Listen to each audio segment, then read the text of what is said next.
제가 한 달 좀 넘게 계속 마가복음에서 설교를 준비해서 나누고 있습니다. 그런 이유는요, 예수님께서 이 땅에서 오셔서 하신 일들과 말씀을 통해서 현재를 살아가는 우리와 저에게 또 여러분에게 하시는 그 말씀이 담겨 있습니다. 그리고 성경을 통해서 그 주시는 말씀을 가지고 우리가 살아갈 때 우리의 삶이 주님의 은혜와 주님의 사랑, 주님의 터치가 있어 풍성한 삶을 살 수 있기 때문입니다.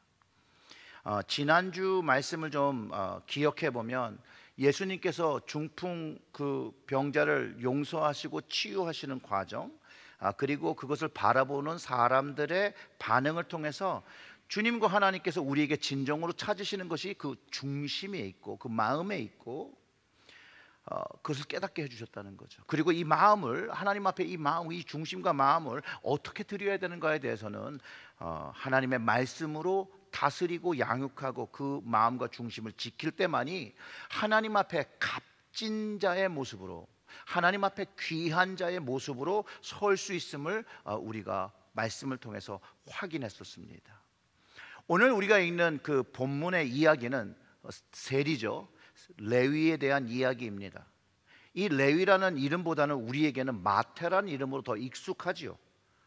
그런데 지난주 본문의 이야기와 오늘 본문의 이야기는 공통된 관점 하나를 알게 합니다. 뭐냐면 바로 예수님의 그 죄사함의 권세, 그리고 주님께서 그 죄사함을 받아야 하는 사람들을 위해서 이 땅에 오셨다는 것을 명확하게 가르쳐주고 있다는 거예요.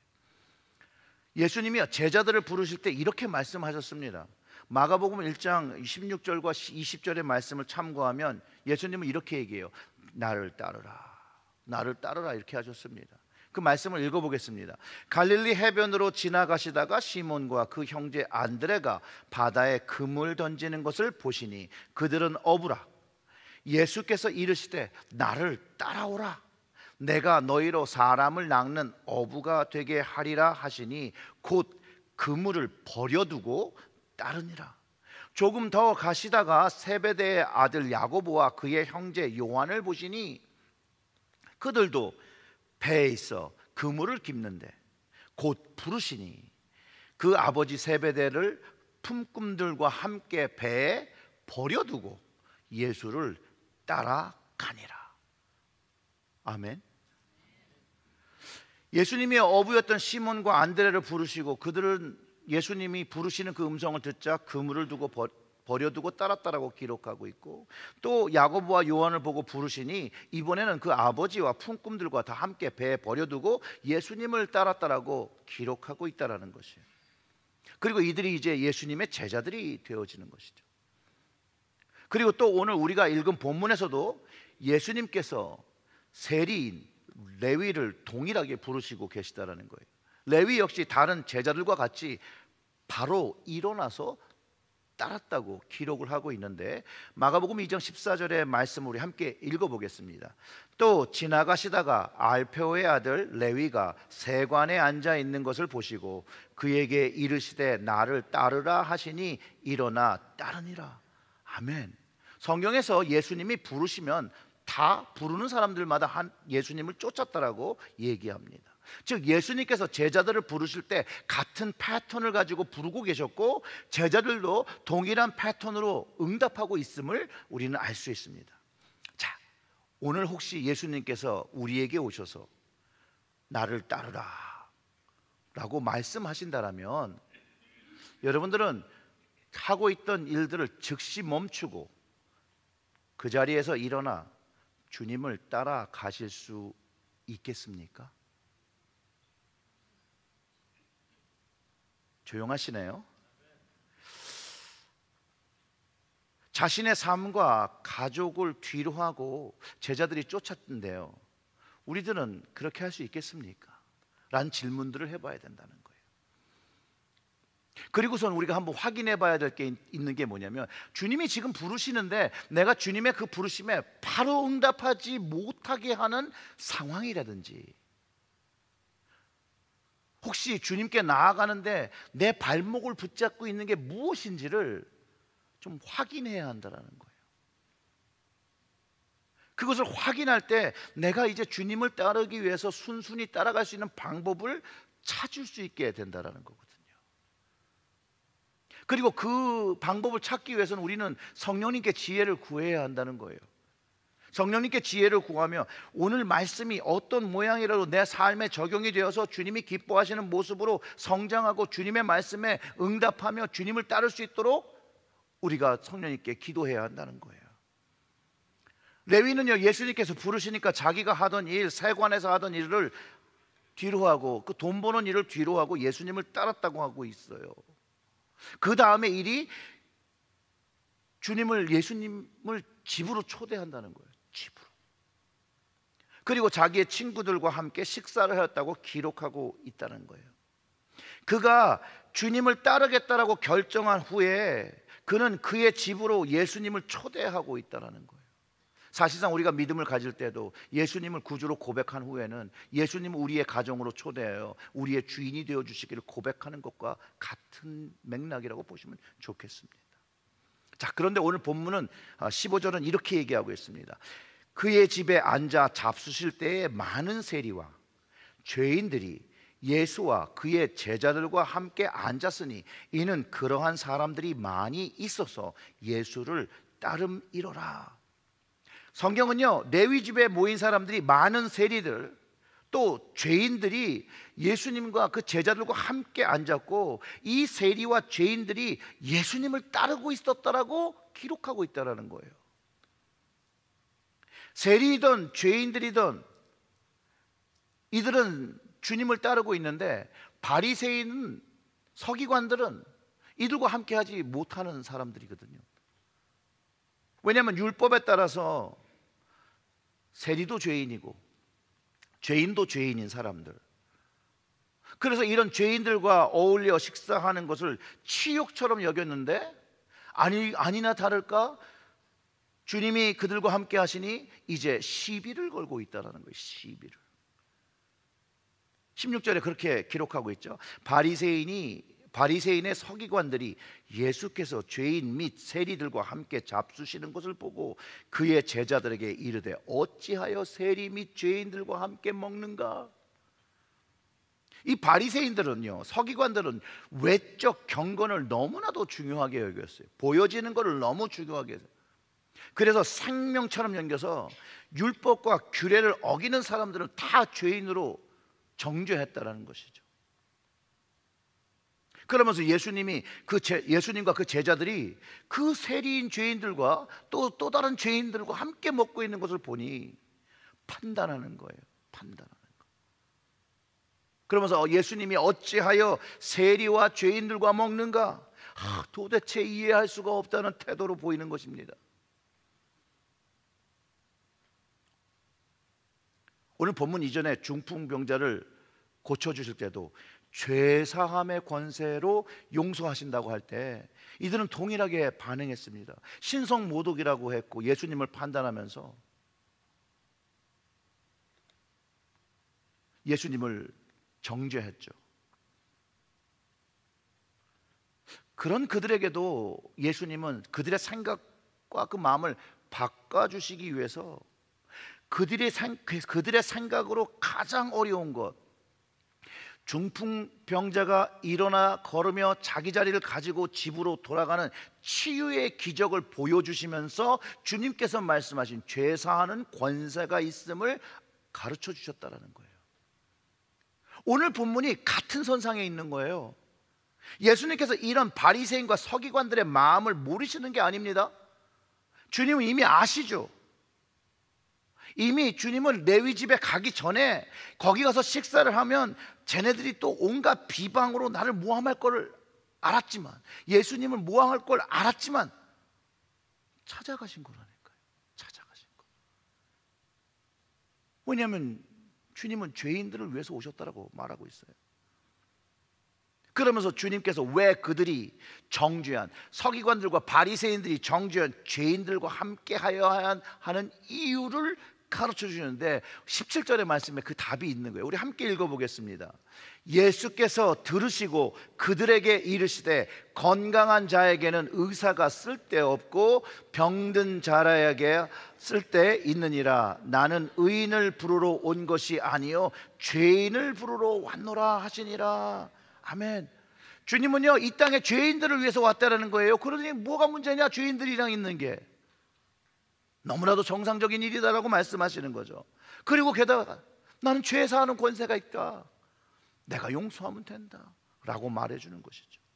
그 용서함이 필요한 이들을 위하여 일하신다라고 말씀하시고 오셨다라고 말씀하고 계시는 거예요. 건강한 사람에게 의사가 필요 없고 병이 든 이들에게 필요한 것처럼 의인을 부르러 온 것이 아니라 죄인을 부르러 오셨더라고. 예수님께서 이 땅에 오신 이유, 예수님이 필요한 이유를 가르쳐주고 계시다라는 거예요. 여러분, 이 예수님의 말씀 속에는 아주 중요한 영적 진리를 담고 있습니다. 아픈 사람이 병원과 의사를 찾듯이 죄인인 것을 아는 사람만이 죄의 용서할 수 있는 권세를 가진 예수님을 찾을 것이란 의미가 여기에 담겼다라는 거예요.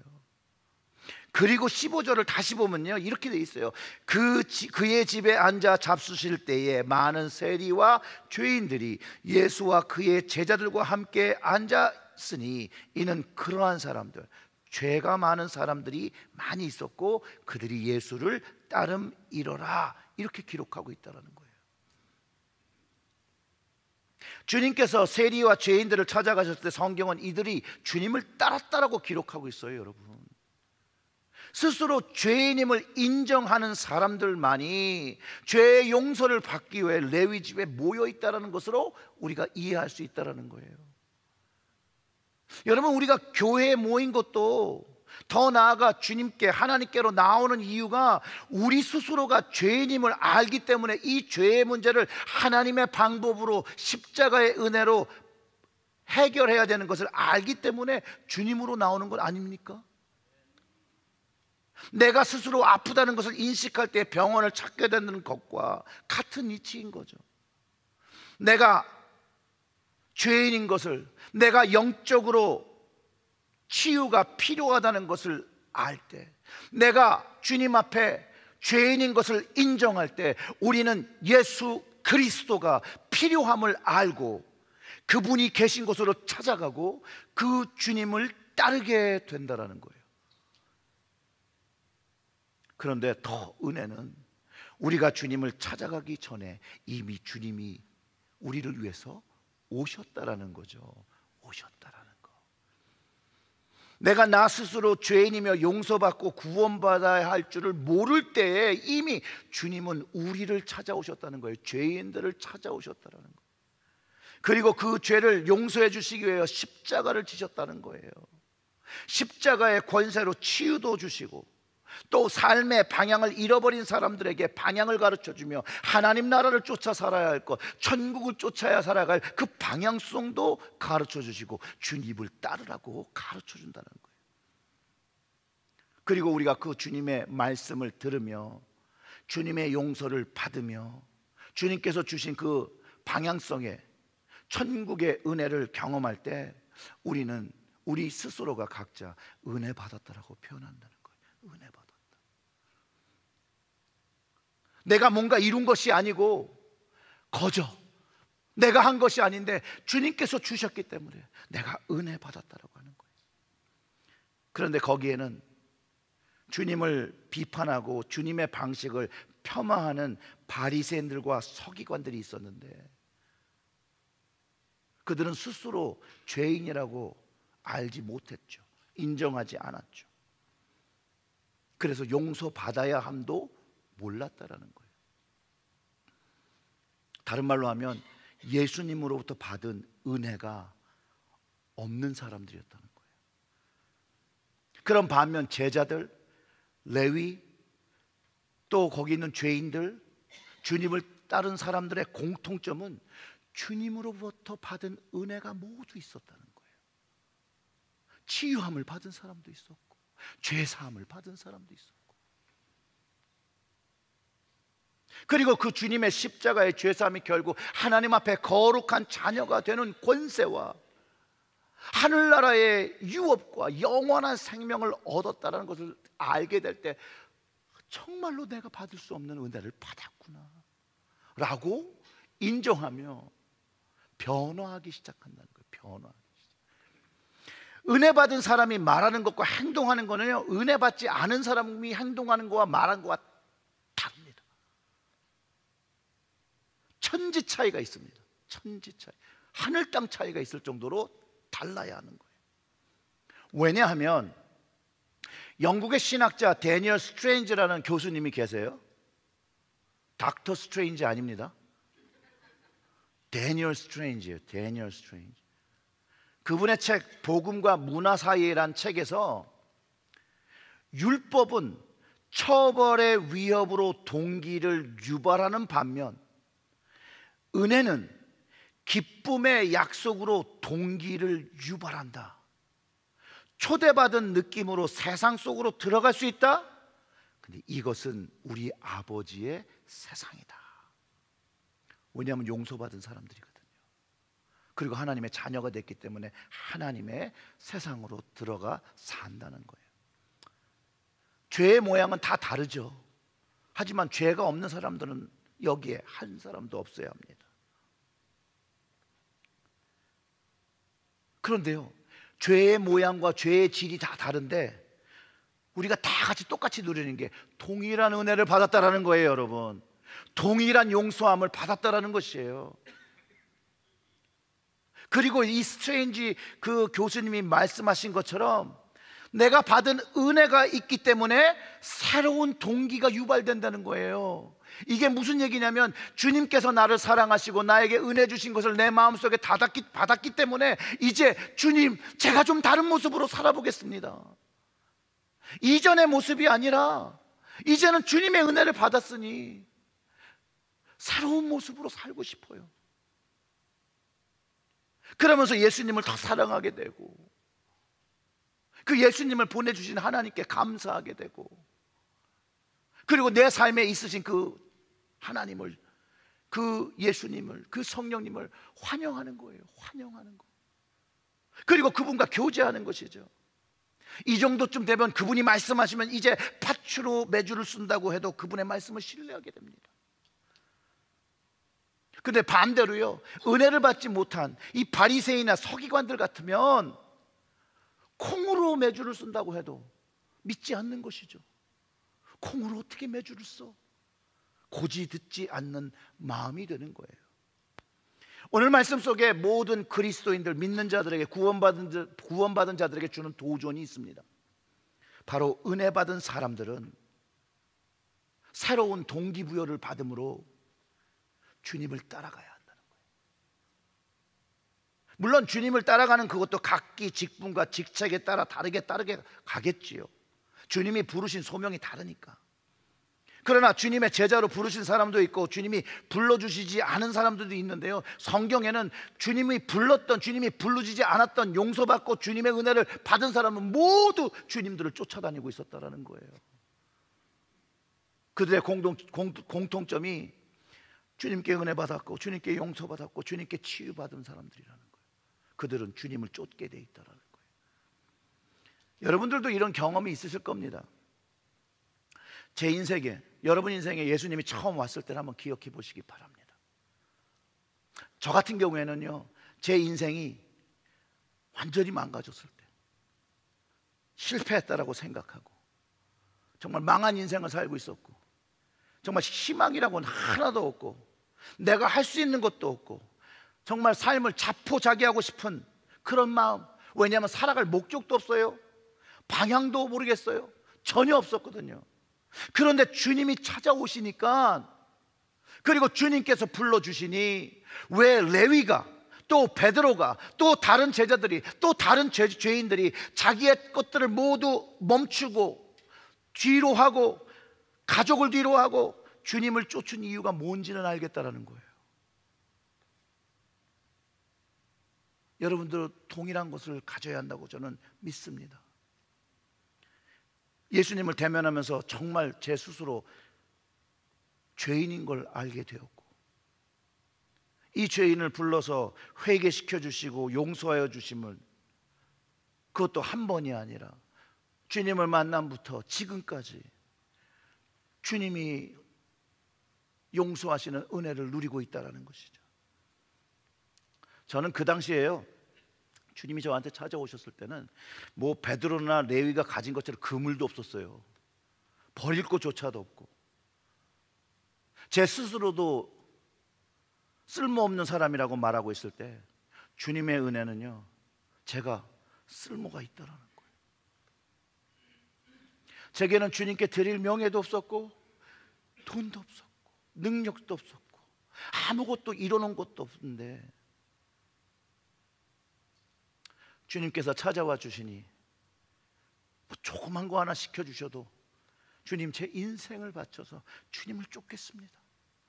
부끄러운 사람이지만 이런 사람을 사용하신다라면 주님을 위해서 살겠습니다 라고 했더니요, 진짜 한국에서 미국까지 이렇게 데리고 오셔서 목사를 만들어 주시고 사용해 주고 계심에 늘 감사하지 아니할 수가 없다는 거죠.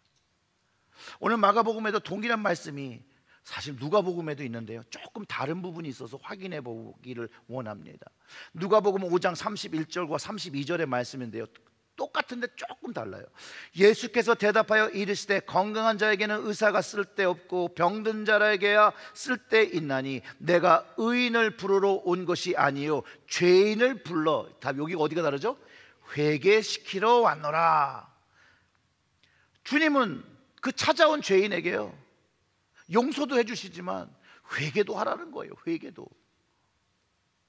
제가 인생을 많이 살지 않았어요, 여기에 계신 분들보다는. 근데 이렇게 말하면 오래 산 것 같더라고요. 제가 반백년 시간 동안 살면 살수록 하나님 앞에 나는 왜 이렇게 죄인일 수밖에 없나. 반백년 하니까 되게 많지 않아요? 회개할 게 날마다 투성이에요, 투성.